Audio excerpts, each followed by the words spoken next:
Episode number 5 of the Maine Celtics podcast. Welcome in. Brendan Glasheen, Chris Whitney, your broadcast team for Maine Celtics basketball, live on 96.3 The Big Jab across your radio dial. Also on the home of the Boston Celtics, NBC Sports Boston. 5th episode. Our guest this week coming shortly will have Boston Celtics two-way player JD Davison in his second season with Maine. Second-round pick of the Celtics a few years ago out of Alabama. Good conversation upcoming with JD. He was part of the win on Sunday for the Celtics. 2 wins at home, Chris. They beat the Indiana Mad Ants, who were very successful in the Showcase Cup portion of the schedule. They went 15-2 and lost in the championship to Westchester. They had a great run, and they've had guys in and out. 2 really, I thought, the final scores won't tell you this, but competitive games, and the Celtics separated in the first game with Delano Banton and Neemias Queta on assignment. Queta technically a two-way, but with Boston for most of the year. Celtics got Queta in Maine for just the 4th time, and then Delano Banton made his G League debut in 2024 on Saturday, and the Celtics then won by 7, 129-122, had built a 30-point lead and almost gave it away, but they held on for 2 wins at home, and it really sets up this homestand. The Celtics have righted the ship at the right time. It is, and you talk about like the homestand continue on. This week you got Sioux Falls coming in, the lone remaining undefeated team. They are in the Western Conference, so Maine kind of unfortunate in the crossover scheduling, as you can see there, but at least it's at home. You talk about the weekend, and it's one of those parts of the G League that gets funky. Indiana doesn't really travel their two ways much. They stay and play their home games. Maine takes advantage of that, and then at the same time, they get the recruits that come down from Boston to play in Queta and Banton.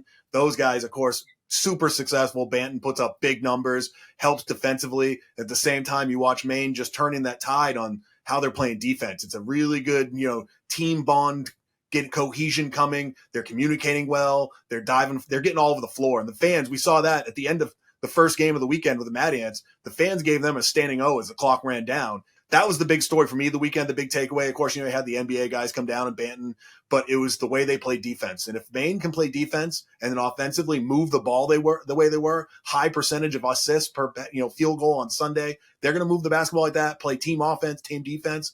It's going to be a big run here. And they lost that in that 4-game losing streak, but they've picked it back up now and right at the right time when you got some big teams coming in. Yeah, defense has been the theme of this team. I think if the Celtics are going to be successful, it's a jam-packed Eastern Conference right now. I mean, you look from the number 1 spot in Delaware all the way to last place, Windy City, one of the upcoming opponents. Last place is 3 games out of the top spot in the conference. It's that cluttered. Everyone has at least 2 wins. The Celtics are one of, there's a ton. They are one of 8 teams that have 4 wins. It is really just jam-packed right now in the East. So I think you hit it, though. Defensively, with Banton, with Queta, and then you really found out, okay, what are you made of? You get JD back on Sunday. Does that carry over? Now, Indiana had some key guys out. Oscar Tshiebwe, former player of the year in college basketball at Kentucky. What would it look like? And give Indiana credit. I think their head coach there was phenomenal, how he coached those guys up. Banton, as you said, was great, had 28 points on Saturday. And then Sunday, the other part that jumps out, too, is the bench play. The bench was ready to go, even with Banton and Queta here. So suddenly it looks like a deeper team with Rob Edwards settling in. He was acquired right around the Christmas break, Showcase Cup in Orlando time of year. Then you go out and get Drew Peterson, which the way Drew plays, you forget that he hasn't been here the whole season. They got him right before they went to Orlando. He played a couple games in that Showcase Cup. So it's cliche, but it really is about peaking at the right time. And we saw this team start out really successful early in the year. It feels this team is starting to hit its stride. But defensively, 9 blocks, 9 steals on Saturday, and that carried over. The field goal percentage for Indiana Saturday, 36%. Held him to 10 of 46 from 3 on Saturday. And then the stat that jumps out from Sunday was the way they shared the ball. And that's the key on offense. So we hit a little defense there. Offense, Blaine Miller, the head coach, he talked to us about, and fans should watch out for this when you get to the Expo, Chris, I think you would agree, the way they were screening, the way they were moving without the ball. And that's been the case with all Maine teams, really. Last year, they put up crazy assist numbers, but again, that team was together more, through the season. There weren't those quick changes. Like, this year you bring in a Drew Peterson, who is a 2 guard, but an athletic point guard, where he's coming in that first few nights we saw him. He's jumping up and throwing no-look passes into the big guys on the block, and they're looking up at the glass, and it's just scooting out of bounds. He just plays that, that role where he will shoot, but he loves to distribute. And then you got DJ Stewart, who's coming off the bench, who, when you look at it, you probably see it in the stat sheet. You're like, oh, starting 5. So you come in another guy that will, he'll distribute, but he can shoot it. JD Davison, last year, the distributor, flying up and down the floor. We've met with him. We've talked to him. The game has slowed down for him, but he's also got the shot now. Last year, we didn't see him shoot that much. He would break down a defense. It was Lob City. Now you got a guy that's stepping back from 15 feet, and he's stepping back from behind the 3-point line and shooting daggers and making buckets. But again, he'll break you down. So there's 3 guys right there on the offensive perimeter that are going to come down. They're going to play downhill. They can step back and shoot. It's really hard to guard, but they got into that funk where it was just one-on-one play. Nobody was moving without the ball. Their pick and roll was just kind of a pick and dribble away or pick and shoot. It wasn't that ball movement thing. When you have 3 guys like that, you throw Edwards in coming off the bench amongst other guys, they're really dangerous. You throw a guy like Slater, who was, wasn't with us over the weekend, but he can straight up shoot the basketball, but he's also athletic. He can get downhill. If Maine can move the basketball and get the defense moving, and that'll be where you make that one extra pass, and you're going to have the guy open for the short corner 3 or open there. And we saw that on Sunday, just blaring, and it came out, and that was what really led them. Because you had that Mad Ants team that you keep talking, those guys grind. They were way down, but they didn't stop. You had Isaiah Wong was the leading scorer that they had with them coming in. He had 2 points with about 2 minutes to go in the third quarter. You look up and he scores over 21, but it was one of those ones where they played him so well on Saturday, they took him out of the whole equation to where it was like, oh, he's there, and then, but defensively, it was just that one breakdown for 2 minutes where they just lost that big lead and the Adians got close, but those guys just grinded and grinded and grinded. And you're talking, like you said, they traveled without 2 of their big guns. So it's one of those things where you take advantage of that if you're Maine, but that was a really good weekend, I think, confidence builder. And you're seeing now Edwards and Peterson, like you said, settling in. And Edwards he's an energy guy. You can see that coming off the bench. He's going to be on the floor. He's running up and down the floor, and he's that high energy guy. He's going to get up and get a crazy dunk like we saw on Sunday with a backdoor alley-oop that he jackhammers down. It's just one of those things where Maine's starting to get into a flow, and they'll be a dangerous team, and they're in a loaded East. The East is not going to be settled, I don't think, until the last couple weeks of the season, where people may lock in some spots. But you're talking about Maine. Maine went from 14th out of 16th to 9th just with the 2 wins, and they're taking advantage of Indiana, who's going to be a team that's in it, not traveling their 2 ways. And you've got to take advantage of that in this league. But now you're looking, they're only 2 games out of first. They're half a game out of 6, which is the last playoff spot. But that you can just see the cohesion starting to work, and the rotations. Blaine's getting really good in those rotations. You can see what's coming off and how he's working with DJ and JD on that side of things. So it's an exciting time. And with this big matchup coming in, they're going to have to, I'm going to say, and I'm putting it out early, it's early, we're only a quarter away, we'll give it to the season. Getting a split is going to be huge this weekend when you have a Western Conference team that's coming in, because these guys are going to they're going to more than likely, I would say, unless they just completely fall off the map, they're going to be a playoff team in the West. And those Eastern teams that also may have to play them may or may not. So you got to get a split this weekend, playing this team, give them their first loss.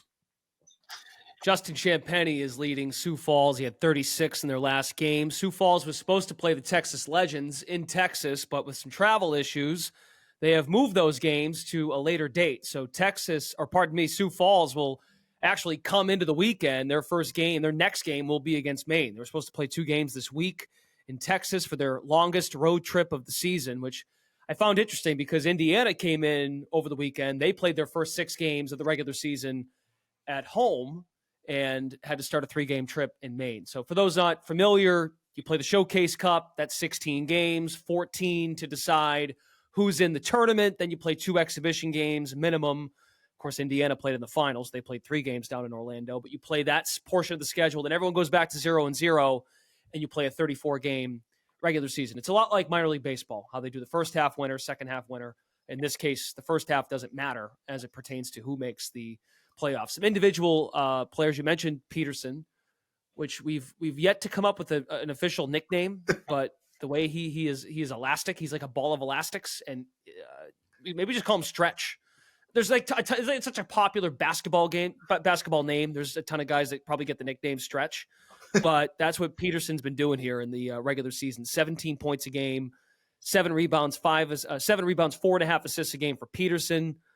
I was impressed too. Jordan Shackle, while he didn't shoot it great Saturday, when you have Banton, when you have Cada, less touches, it's going to look a little different. Banton had the ball in his hands a lot, took 22 shots. Shackle comes back and scores 20. I didn't even realize that. I look back, Maine had 3 guys with 20 points. And you've been high on Shackle since he was in Capital City last year. He can snipe it, but also the rebounding numbers. And Blaine, that's a credit to Blaine Miller and what he's brought to this team. When it's a smaller group, you're injured at center with Kelly and Banks. Everyone's got to work collectively on the glass. And Maine, no matter who's been there, and Cade has only been in Maine for 4 games, and Banks has been out, and Kelly had a broken nose. They've had to mix and match at center. Brandon Slater started the game at center. They've consistently still been a really good rebounding team.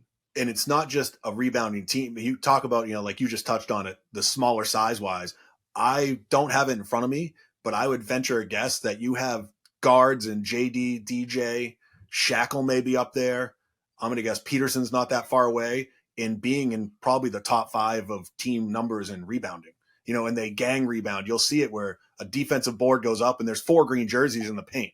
And it's not looking full breakout. Sometimes you'll see a 5th, but they go up, and whenever an offensive player is going up for an offensive rebound, for the most part, as long as they remember to check out, which they break down a little bit here and there, there's always 2 guys around him that, rebounding the ball. And the Mad Ants came in as one of the best offensive rebounding teams in the league.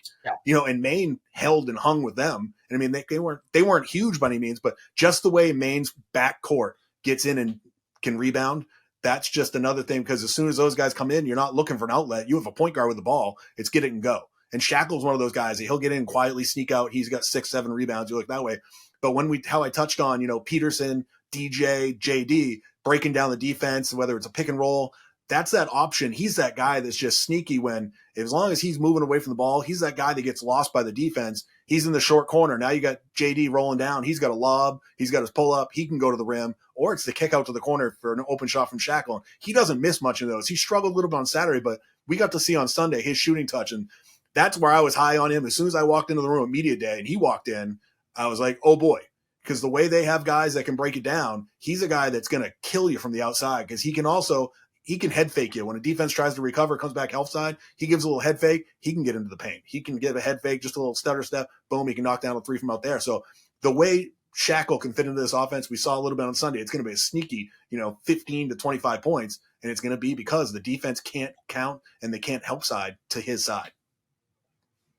Celtics are home for 5 more games in a row. They welcome in Sioux Falls. We'll break that team down. Again, they'll be 9-0. The lone undefeated team in the G League. They'll be coming in unblemished on Friday night this week, and they'll be here Friday, Sunday, a midweek game against Windy City, the Bulls affiliate, and then the Cleveland Charge, who knocked the Celtics out of the playoffs last year in the first round. They are coming up next.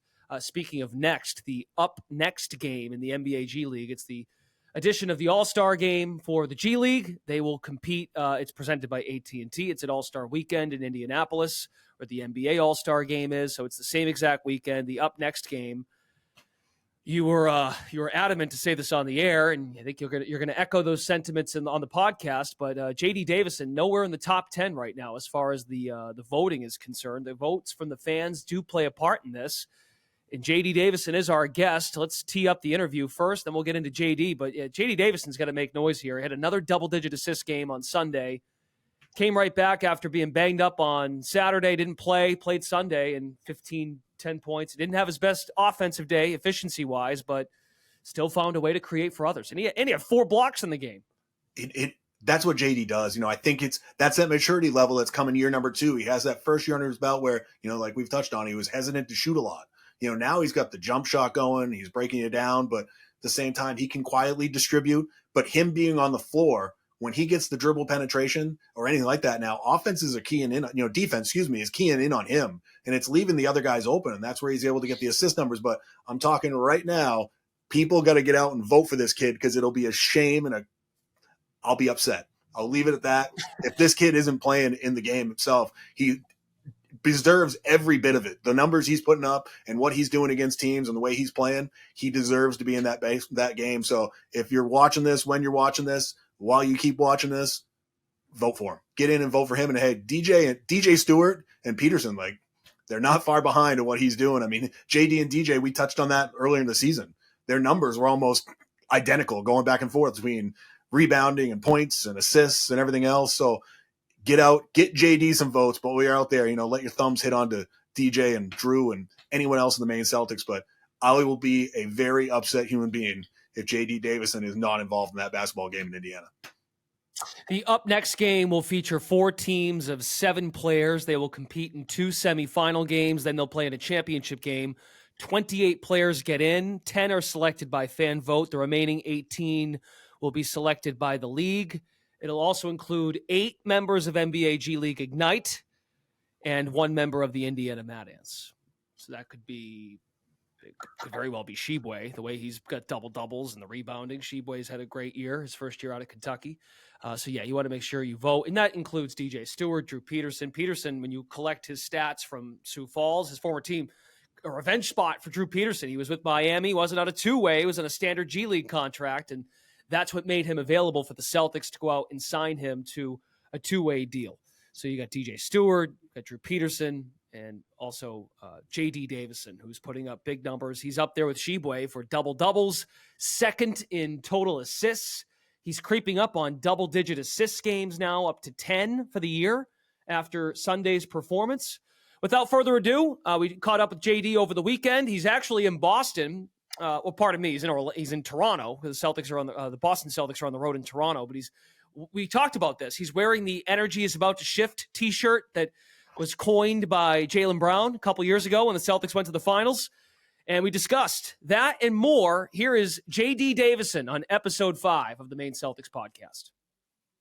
Pleasure to have JD Davison joining the Maine Celtics podcast, our episode 4 guest. JD having a phenomenal second season in the G League. He is second in total assists. He's climbing up to about 200 for the season in 22 games. You were part of a playoff run last year in Maine. Only one of a few returning players, you and Tony Snell, from last year's team.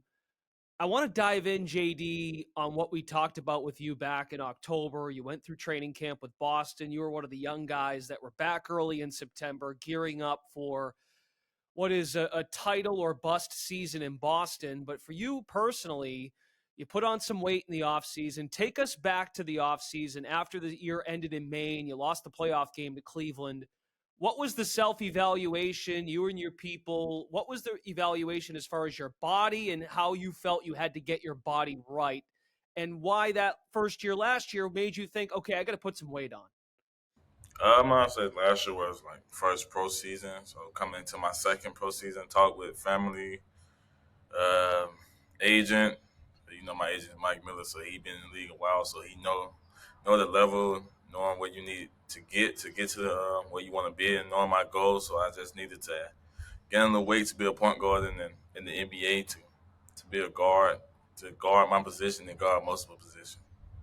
In your young 20s, is it overwhelming to have to learn more about your body and the physiology behind it? Were you finding out things that you had never heard before? Yeah, definitely. It's kind of different, especially like coming where I'm coming from. I never knew about like lifting weights a lot until I got in high school. Not eating right till I got in high school, so it was kind of different. And just trying to enjoy this process. How's the diet so far? Is it strict? No, not too strict. No, not too bad neither. So try my best to stay away from the fried food, but it's not going too well right now. Portland doesn't do any favors when it comes to that. Nah, I don't eat too bad right now. I'm actually eating good right now. That's good. That's good. It's a new year, too. Everyone's got their resolutions. So let me ask you this, though. So you transform your body. You put about 10 to 15 pounds of muscle on. In what aspect of your game, now having played 20 or so games in your second pro year, what have you noticed? Do you have moments during a game or during a practice or during a walkthrough where you say to yourself, oh, that work I put in the summer, I understand why that's helping me? Yeah, it's definitely like when I watch film or anything where I don't get knocked off my drive anymore, where I'm being strong with the ball or bumping guys off me. So, and being aggressive on defense, getting through screens, not being screened. So it's just the work been working we're just gonna keep working and let the work work. JD's got double-digit blocks on the season, one of the top players on the Maine Celtics in steals. Everyone, when they watch, especially Celtics fans, they can't get over the big numbers you're putting up, 20 plus points. That's up about 7 points from last year, the double doubles, the assists. How would you compare this year's team to last year's team as far as new coach with Blaine Miller instead of Alex Barlow? Your role has changed. You have more of a leadership role. The ball's in your hands a lot more. There's no Kamar Baldwin. There's no Denzel Valentine. It's your rock and DJ Stewart when he subs in for you and then you're on the court together. What's that process been like as far as assuming more of a leadership role on and off the court? As you said, last year team, we had a lot of guys that had NBA experience, like Denzel. I think he was one of our leaders. Kevin Gelly, he was one of our lead. A lot of guys that had NBA experience. But as this team, we got a young team. We was just talking about it. Our average age without Tony is 22 years of age. The average is that's low. So it's kind of been that point guard, leader, coach on the court, trying to get the guys to get going at all times. I think the guys that trust me with the ball in my hands a lot. And when it's time for me to pass it to DJ, I trust him with the ball. So that's being that leader on and off the court for the guys so we can have a good season, actually. Does that bring you back to like high school time in Alabama? Because when you were at Bama in college, you were coming off the bench, you were that energy boost to supply your team in big SEC games. And then last year, as we talked about, you came off the bench a couple times, but as you said, there's other ball handlers. What's been the biggest thing you try to keep in mind when you're at the controls and you're running the show? Yeah, just being the energy, bringing the energy right off the jump, picking my man up full right off the jump, and trying to get us still, trying to get the team motivated, get us going, because we know when we shoot the ball the way we shoot the ball, it's gonna be a good game. We just got to defend. When we defend, I think we're one of the best team in the league. Let's stay on defense. I want to get back to shooting, but what's important to you defensively? What are the coaches telling you? Uh, ball pressure, not getting screened. Uh, just a lot of taking the guys off their taking the offense, make it longer for them for getting the action. So just pressing the ball, trying to pick up full, getting steals, getting out. When we get steals, getting stops, we out in transition. I think it's beautiful. And that's really been, while it's a small slide you guys are on right now, that's been what you guys have hung your hat on defense here, at least in the new year and those couple of games in Oklahoma City after the showcase. Brought up shooting. I don't know if you knew this, but last year you played in 44 games at the G League level. You made 43s in 44 games. That's about one a game. This year you're in 22 games at this stage, and you've made 38 threes. So the shooting's improved too. Added strength, attention to detail on defense. But what would you attribute your higher percentage in shooting to? Like I say every time, the work is working. The confidence is high. When you got Blaine telling when my guys telling me to shoot the ball when I'm open, when they go under, it's just a confident booster for me. Just shoot the ball with confidence. Shoot it how I shoot in practice. Shoot it how I work out. So when I shoot it, I always think it's going in. Is it a matter of reps? I'm sure there's a lot of ways you can practice, right? Off the dribble, catch and shoot. Is there something you've tweaked in your repetition? Just shooting the same shot every time, same footwork all the time. So when I'm shooting, I try to make my shot the same shot as I shot the last one. Even it's a miss or a make. When you watch Boston, when you have your opportunities to, when you're playing in Maine, it's an off night, you maybe have a chance to put the Celtics on and what they're doing 18-0 at home, one of the best records in the league. And your goal, of course, is to get to that level and contribute to winning at a high level. What do you see when you watch Boston, and how do you see fit eventually there? Like man, the connectivity they have, the defensive mindset they playing with, just they always together. Matter how they down or up, they always together. So me just coming in trying to be a energy booster, pressuring the ball or wherever I need to do just to be on the court with them guys in Boston, just to go have fun and enjoy this process. Honestly, but yeah, the connectivity they have right now is just unbelievable. So about 3 years ago now, in January, in the new year, Boston had their turnaround. They started winning a bunch of games. They got to the NBA Finals, but the slogan that got brought back to the surface was Jaylen Brown's tweet, "The energy is about to shift."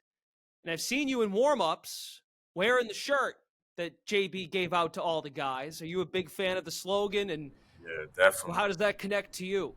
Yeah, definitely. Try to be that energy shifter at all times for to get the team back together where other teams is going to run. So trying to be that connecting guy where we bring the team back together and we're gonna shift the energy, get the crowd back rocking with us.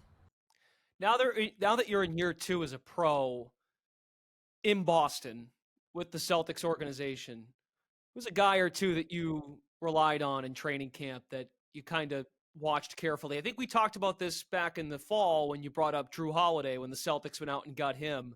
Drew was someone you watched closely, at least for his defense and his leadership. Who are some other guys that have been mentors for you?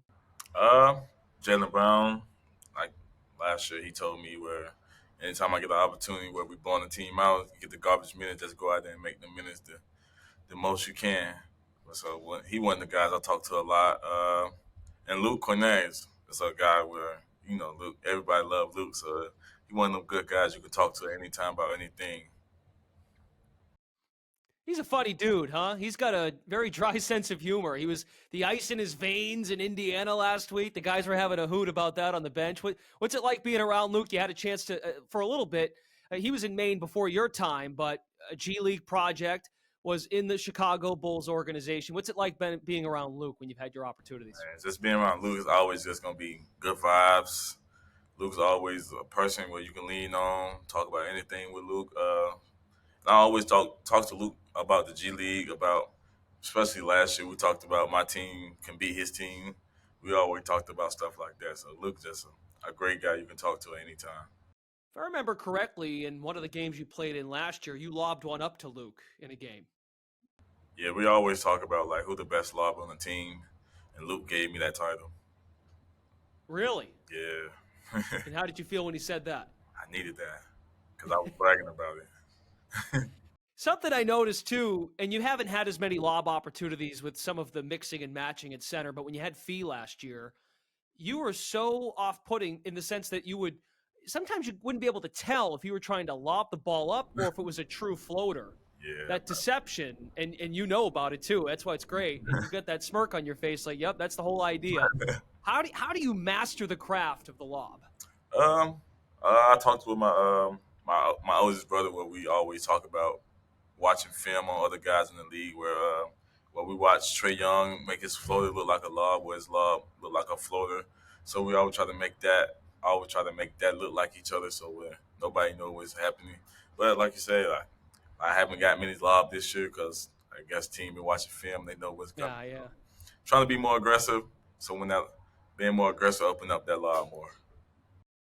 I would imagine too, having the back of the Xbox or PlayStation controller when you do the lobs in 2K, that helps practice the timing too. I guess you could say that. How is the 2K game coming along? A lot of smack. I've been meaning to tell you this. A lot of smack talk on the podcast from Walsh, from Stewart. They think they can take you. No, I don't think they can beat me. I'm still at the top of the list. They've been ducking me. I've been letting them duck for a minute, but I'm gonna catch them. You guys still haven't played head to head yet. What's the holdup here? No, I think guys just been been working hard. That's true. I've been young. Basketball's the priority. Understood. But I had to ask. I'm gonna catch them. Okay. All right. Noted. Let's go back to Bama for a second. Nick Saban retired. Can you believe that? No, I didn't believe when I first heard it. I did not. So you're shocked. Yeah. Are you encouraged that Bama will still be the powerhouse that it is in football? I hope so. Did you go to games when you were there? Did you end up going to games as a student? Yeah. What was that like? Man, it was fun. Every game was packed out, sold out.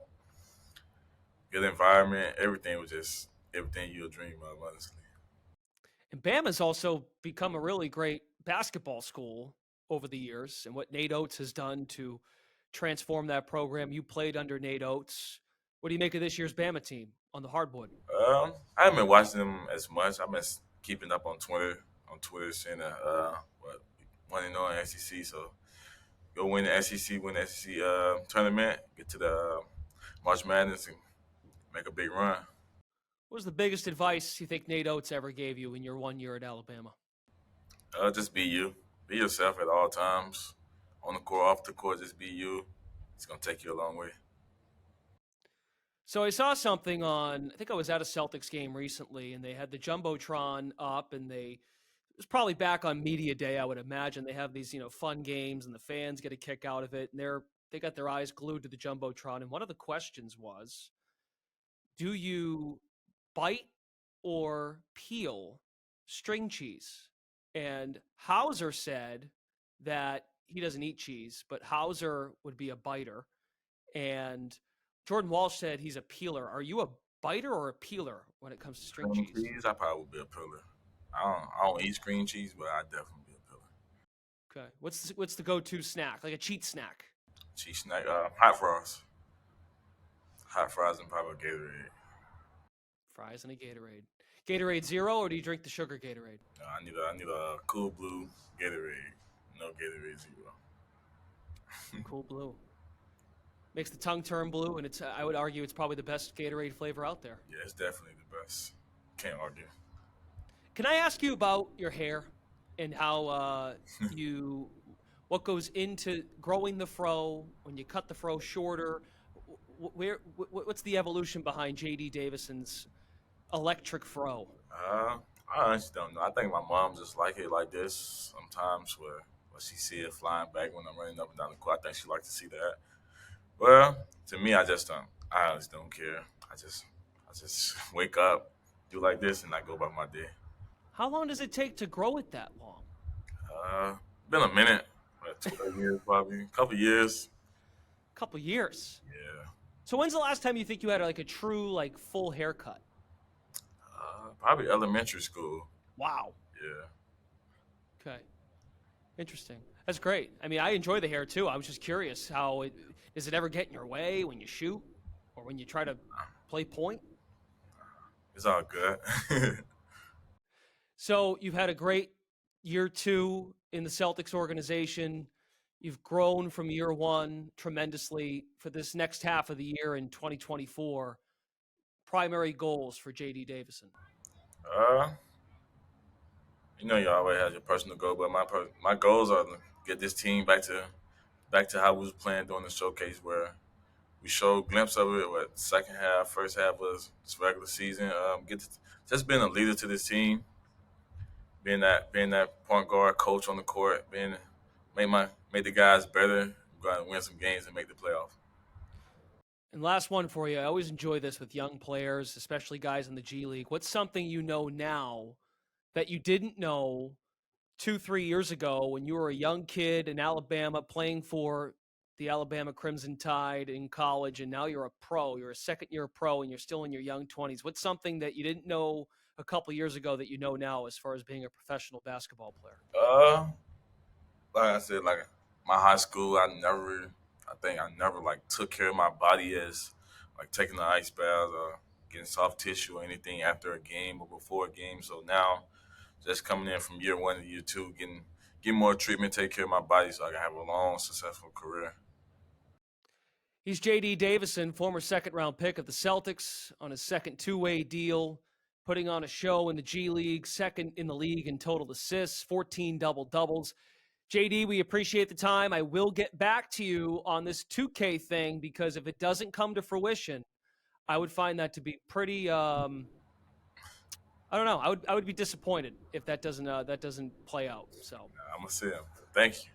All right, thank you, sir. So as we stream here on YouTube, yes, you can see the QR code there. There's a link also that you can go to vote for the Up Next game presented by AT&T, the NBA G League Up Next game. Voting closes on Tuesday, January 23rd. So you want to be sure to vote JD Davison, your other Maine Celtics. We should add that Jordan Walsh is not eligible for the Up Next game because he is on an NBA contract. So the only players that are available in this pool of potential all-stars, Up Next game participants, NBA 2-way contract players, so Cada, Peterson, and Davison for our purposes, and at least they have to have played at least one NBA G League game. So that's been the case for Keita. It's only been 4, but he's made his impact on all 4 of them. But JD's been here all year. DJ Stewart's been here all year. Jordan Shackle, Drew Peterson, your favorite Maine Celtics. Be sure to go vote. NBAGleague.com/vote. And also that QR code on the screen is a nice, easy way to get there too. Okay, Chris, so good conversation with JD. We did discuss one of the questions you wanted to dive into, and it was really interesting. He was very open about this, how he's built his body. And he would joke, like he loved having his favorite snack when he was in high school, playing high school ball in Alabama. And when he went to college there for one season, he loved the cool blue Gatorade and some hot fries. Like he's a kid. That's like the after school snack, and then I'm just going to go hoop. But he's the attention of detail with his agency, with his training staff, the folks that take care of him on an individual basis, and now being with a first-class organization like the Celtics, he's proven that taking care of the body he's even acknowledged that he's noticed it in games. Like, okay, I understand why that work matters. When he walked in to meet with us on media day, as soon as he walked in the door, I literally looked at him and said, "Whoa, weight room." And he just laughed and said, "Yeah, he's doing, twice a day." But he learned through that grind. Like, it's physical when you go to the rim as much as he does.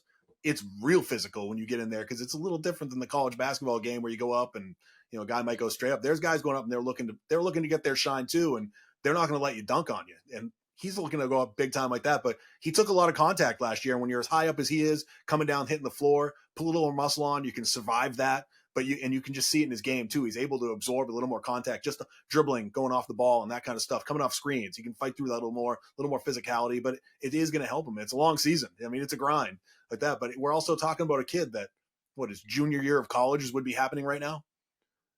Yes.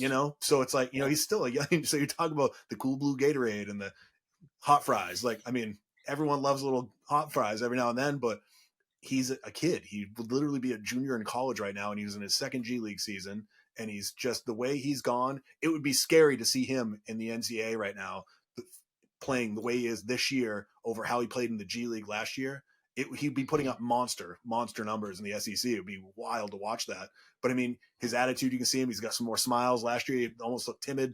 You can talk to him, relate to him a little bit more, but he's maturing into his game, maturing into his body. But that was a big move for him, was getting into that weight room, putting on some weight so he can survive the season, last a little bit, and keep his health up. Because again, these two-way guys, they're looking to move into that. They're looking to get onto the roster in Boston full time, but you can't do that if you're in your cities sitting on the bench. So staying healthy is not just good for the on-court play, but you're trying to get a contract and work your way out of that two-way. On the year, 21.5 points per game for Davison, 14 double-doubles. That's atop the G League, second in total assists. He needs one more double-digit assist game to get to 10 for the season. So I thought Sunday was a great example, though, and you hit on this. I think Sunday's a great example, right? The shot's not falling. So what? How do you impact winning? And you still had getting it done on the defensive end. So if they stick to their principles on the defensive end, good things will happen, and that's what happened for the Celtics. They had 43 baskets in Sunday's win against Indiana, 28 assists. I think something else that I think fans, because we see it, like the Maine Celtics, our social media team, they do a great job, but our marketing team, they'll get Instagram comments or Twitter responses.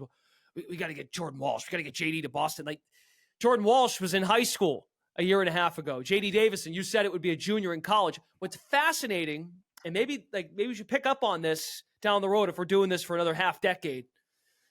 The Celtics, their last 2 second-round picks in Walsh and Davison, they were coming. Never mind, were they playing? They were playing for great SEC programs, Alabama, Arkansas. They were coming off the bench.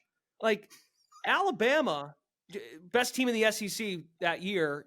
JD was their sixth man, and really, for that Arkansas team, when they beat Kansas in the tournament last year, they made a tweak to their lineup where Walsh started coming off the bench as that energy guy.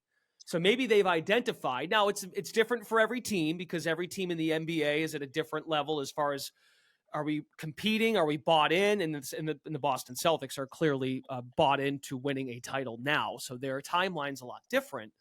But maybe they truly look at their situations in college. Like, oh, they understand roles and how they're going to best fill out their role and contribute to winning.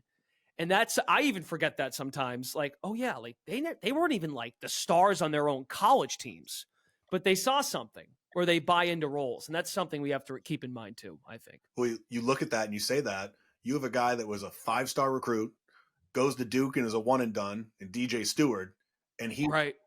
he's happy. He started the season in the starting lineup, but he's happy to be coming off the bench for Maine. Like, he's just comfortable in that role coming off the bench. And it's Blaine's just got this great rotation that we saw coming out the second or third time it happened, when DJ's coming off the bench, comes in for JD, spells him, and they work around through that, and then they finish together at the end of each quarter. And it's kind of gone hand to hand. And what I've talked about on our telecast, the fact that Maine is really, really good at that last minute and 30 of every quarter and closing out these quarters. And they did it very well over the weekend. And it goes into yesterday. They had a 30-point lead.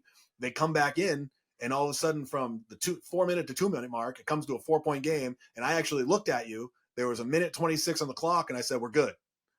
And there it was. They closed out that last minute 30. They didn't let them get within that 4 points. But, you talk about those role things, and it's, Maine's got a really good chemistry of guys. Tony Snell, starting lineup start the season. Now he's coming off the bench. You're talking about a guy with 9 NBA seasons that's comfortable in the G League now, saying, hey, I'm that veteran. And if you pay attention, because I look over my left shoulder every now and down to the bench, if you see someone that comes in, takes a hard hit, he's down on the paint, down on the end line, laying on his back, Tony Snell runs off the bench, goes and helps him up. If there's a big play on the court, Tony Snell's the first guy 2 counts out. He's the first guy coming out to high five these young guys. Again, a 9-year NBA veteran, all these games, and he's got these young guys all around him. He's comfortable coming off the bench with the young guys, but you can see him during the game, like, picking up these guys, showing them that extra hustle. Like, hey, I'm on the bench, but I'm still going to pick my guy up. I'm going to on the court, picking him up. And then he started knocking out shots as well. But Maine's really good of sinking in. Like you said, Walsh, JD, DJ, Drew, all these guys, Tony, they're picking up, and they have a really good chemistry of guys that aren't just going to blow it up because they're not starting or not minutes. The rotations are coming. The guys are accepting that. And it is a really young team. Like, I mean, DJ Stewart, you look at him, he looks like he's 15 years old when you're out there, but he's really and he's not that old. Jordan Walsh, like you said, has been out of high school for a year and a half. JD be a junior. It's like they are a younger team with a couple vets, mixed in. And when I say a veteran, it's like Jordan Shackle, and he's not that old, so it's good. DJ Stewart right now, because he left Duke in 2020. He was a one and done. So his first year was 1920.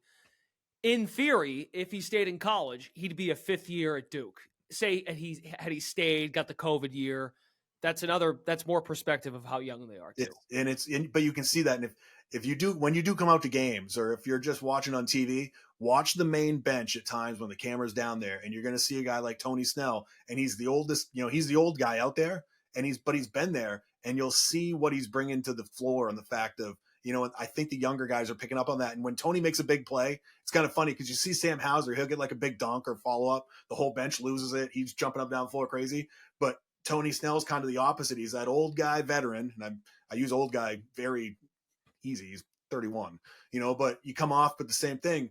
You watch that leadership, and the young guys are starting to pick up on that, and they're starting to have a little more fun with that. But that's the one thing, you had Denzel Valentine last year. Kind of, we saw it all the time. He's barking, and he's got that intensity. Tony's that quiet guy, but he shows that extra hustle here and there, picking these guys up and fine with that. But you're 100% right. Like the guys that have taken on to roles, and the NBA clubs see that. They're not looking for a prima donna to come up. It's like, hey, come up and then, cry that they're not getting time. You look at a guy like Banton. Banton's not getting a ton of time up in Boston. Comes down here, and he talked to you how he missed the G League.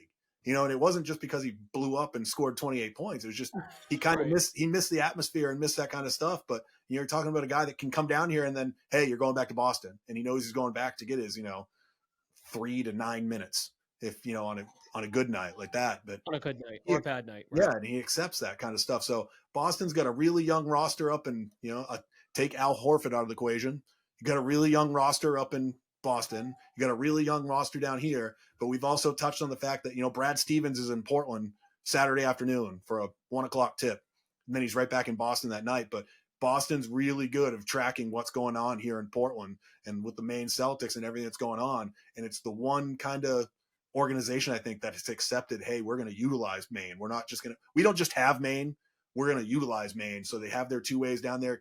You know, Kata's on a two-way. He's only been here for a few games, but when he needs some minutes, he comes down and gets his minutes. You know, Banton's not getting that much run up there, comes down here, blows up, gets a little confidence. You know, I'm sure it's not fun sitting down there and not scoring, going to that. Come here, get some points up, but he was so good with it and told you he didn't want to come here and take anybody else's shine, take anybody's shots. And he did. He distributed and he played hard defense. He didn't just come down here and NBA showman it. You know, it's the organization itself, Boston, has really got Maine in a good spot, you know, with the roster, but they got it where it matches Boston. You know, it's the same kind of thing, the rotation, the way they play. You know, I think, and personally and with a bias, I think Maine plays a little better defense now, but at the same time, but the organization, Brad and those guys are really making an effort to really utilize and use the G League system here in Maine. And that's what I think was going to grow this league and make it that much better down the road, as other organizations are going to catch on to that. Yeah, it's one thing to say it, right? But they're actually, you can see it. And I think that's what we're getting at, is you can see it. So you should get to the Expo, check out this team, 5 straight, part of a 7-game homestand, 5 more coming up, 2 with Sioux Falls Friday, Sunday. Wednesday, the 24th, they'll face the Windy City Bulls, and then the Cleveland Charge come to town. They are the G League affiliate of the Cavaliers. One more note, and I'm glad you brought up Snell. Tony Snell, 9 years in the NBA, he is basically this team's Horford in Boston. Like, that is his role. Jason Tatum talks about how much he loves Al Horford and being around him. One of his favorite teammates he's ever had. Jason Tatum has said that. And who knows? Snell might be tight with all of them. The way he's that calming presence. There's respect. You were in the league for 9 years. Want to shout out Noah Dalzell. She's a beat reporter. She was at our game. I didn't get a chance to talk to her, but she does a great job. She covers the Celtics for SB Nation, Celtics blog. She does some work with the Connecticut Sun as well. So she was at our game on Sunday and spoke to Tony Snell after the game. And she asked Snell about Jordan Walsh. And Snell said, Walsh can be an excellent elite defender. He's gifted in that aspect. He could be a top first-team all-defense guy. That was Snell's praise of Walsh. And I thought Walsh had a good – we haven't talked a lot about him, but Walsh was I thought Walsh was great. And we mentioned this before you hopped on, Chris. It will hit on this, and we'll get ready for Sioux Falls here. But you can see the game slowing down in moments for Walsh, just making better decisions. And he's him and the referees don't have that great of a relationship. And he's a tough guy to officiate, though. You could attest to this. Is he not? He's a tough guy to officiate. We talk about Peterson being that stretch elastic guy. He's just that freak athlete, you know, and when he's hanging in the air longer, I mean, you're thinking he's coming down, he's still going up, but he's physical, athletic, fast, and he's 19 years old. So it's one of those things where I see these kids that age all the time, and no, they don't do anything wrong. And I think sometimes he allows that to get, you know, he's young. He allows the referees to kind of get in his head. But this weekend, I want to say it was Saturday, maybe it was Sunday, he had the ball on the wing on the top of the 3-point line. And the way he's played recently, that thing's going up real quick. It doesn't matter if the guy's in his face, it's going up quick. I don't know whether he lost control of the ball, but he went to take the shot and he stopped.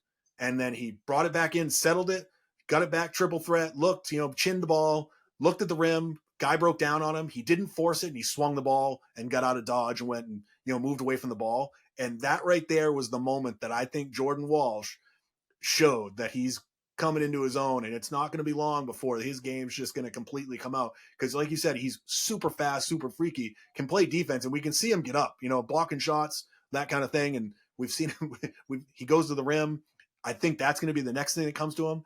Whenever that guy gets going downhill and he's going towards the rim, he's not thinking finger roll. He's going to lay the thing off the glass. He's going to go up and he's going to try to break the rim off the glass. And so that's going to be the next step that comes in, just kind of the soft touch. Hey, I'm going to take a layup. I don't need to jam it down somebody's throat. I don't need to break the backboard, that kind of thing. But that moment was huge, and I touched it on the air. Jordan pulled the ball back down, looked at the rim again, and just moved the ball, and then he moved himself. And that's the kind of stuff that's when you know the game's starting to slow down. And I think and we've seen it with JD. As soon as that game slows down, your numbers start to go off, and it's going to be, you know, if you can get Jordan Walsh with the game going slow, with the JD, with the game that's going in slow motion right now, they're going to be a real scary duo when you have some other guys on the wing and a big underneath with them. But I'm looking forward to that. And I think we're going to see that over the next couple of weeks with Jordan as he plays off that, because I know he's going to see the tape. I'm sure he's watched the tape, and that moment, I bet you I can go and grab him and be like, hey, remember when you pulled that shot back down? And he's going to remember it. Like, it's coming. And I mean, Maine's only going to get better. They're young. It's a roster that was just put together before the season. You know, you got JD coming back and Tony Snell. That's it. Then you go, and right before Christmas, like you said, right before the showcase comes, Peterson comes, Edwards comes in. They're starting to settle in. So it's only a team that's just going to start going better. And if they start peaking here after the next, 3 quarters of the season, we could be in for a big ending. Jordan Walsh, field goal percentage from 3 has gone up 5 percentage points. He was at 36% in the showcase. When you include showcase and regular season, for just the regular season in 8 games, Jordan Walsh at 42% from 3, 16 points a game, 8 rebounds. He fouled out on Sunday, but Blaine Miller postgame said he was happy with what he saw. He's making contributions to winning. And that's where you got to get the ball. That takes time for a 19-year-old. So I know fans are antsy. They would love to see Walsh, at the very least, just getting minutes in a game for Boston, because you can't ignore when you watch Twitter highlights or YouTube highlights and you see him throw one down, you're like, get this guy to Boston now, please. But there's a plan. There's a plan in place for a player like him, and they clearly believe in him. They gave him an NBA contract. So let's look ahead to Sioux Falls. Sioux Falls is next on the schedule. They come in on the weekend, Friday and Sunday. Justin Champagnie, the Champagnie brothers, they strike again. I feel like they always come up on our schedule. But, of course, in the Western Conference, Miami Heat affiliate, Justin Champagnie was in Boston. He played in 2 games last year. Back in 22-23. If I remember correctly, the Maine Celtics had Champagnie when they made their roster tweaks with Hauser and Cornette. That opened up some 2-ways, and Justin Champagnie was in Maine. It reminds me a little bit with the way Brad Stevens is mixing and matching his roster. It's almost Belichickian. Belichick will watch a guy play like Delano Banton. Was great against Maine last year. Oh, I like that guy. Like, he's beating Barlow. He's beating Blaine Miller. He's beating the guys that I believe in. He must be doing something right. But Justin Champagnie had 36 last game. He's their leading scorer. He's been their high point man. They've won 9 in a row. And we discussed this with Indiana. They were the number 1 scoring team going into our games over the weekend, last weekend. And then here's Sioux Falls, the way they're scoring the basketball. They're right there too. They're up there scoring this season. The Skyforce with the highest scoring offense in the G League at 124 a game. So I think we're going to find out if this team's committed to defense. Maine wins these games if defense is the story. It is. And Champagnie's that guy where he came in against us, whether it was maybe 2 years ago, our first year, and a little bit last year, where he's that guy where he's a grinder and he's got a nose for the ball and he attacks, and he came in and he impressed me a few times when he came in rolling the way he played in Maine, outside, inside, playing downhill, just, playing with speed, playing with the pace. That thing also will move the ball, but he's a guy that you kind of got to worry about defensively. But like you touched on, the 120 plus points a game, this is where I think we figure out Maine just had, even with those 2 last losses they had, the defense wasn't awful. So you come in now, this defense the last 2 days was impressive. So it's one of those things, can they keep that? Because if you don't, against a team like the Skyforce, they're going to put up big numbers, and you're not going to be. And offensively, you may not be able to keep up with them if you have a bad shooting night. So it's one of the things: can they work it defense to offense? Just like you want to work the ball inside to out, to start the games, get everybody going, get moving that way. Can the Celtics come out and just play the defense to slow them down and match the energy level they has 2 games with guys diving on the floor, hands in the passing lane, help side coming over quick, maybe getting a tip from the bat side when a guy puts the ball down in the paint, that kind of stuff. And then, of course, the backcourt's going to have to come in and help the front court, gang rebound, get the outlet pass. And, of course, if you're a DJ, JD, anybody like that, get a rebound. If the outlet's not there, just get it and go and start moving up and down the floor and match their speed. Celtics, after this weekend, there's games going on as we do the pod here early in the week, but the Celtics, through 8 games in the regular season, 6th best scoring defense, allowing 109.5 points per game. Their opponents from the field, Maine has the 8th best field goal percent defense, holding their opponents to about 44% from the field. So their defense has been, they won those games against Oklahoma City on the road right after Christmas. And really why they got their season turned around after a 4-game losing streak. It's incredible. That was a massive weekend. If they do get in the playoffs, we're going to look back at the 2 games, I think, against Indiana, while they weren't fully loaded, neither was Maine. JD was out for a game. They had Cada, they had Banton, but the way they played that Sunday game, I think, is a testament to the defense and their commitment to that side, their connectivity on that side, the off-ball movement on offense.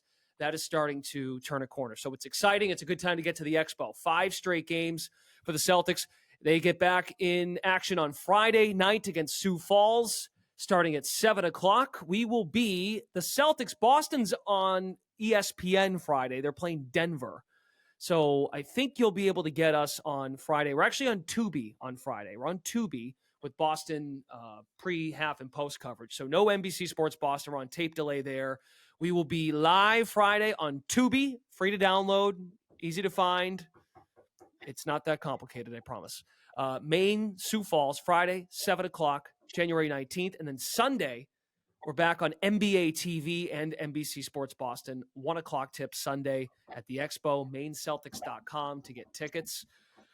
This was fun, Chris. Good stuff. That concludes episode 5. Thanks to JD Davison for stopping by the podcast for episode 5. For Chris Whitney, thanks to our crew, Joe Goodrich behind the scenes getting us up and running here, Brendan Glasheen.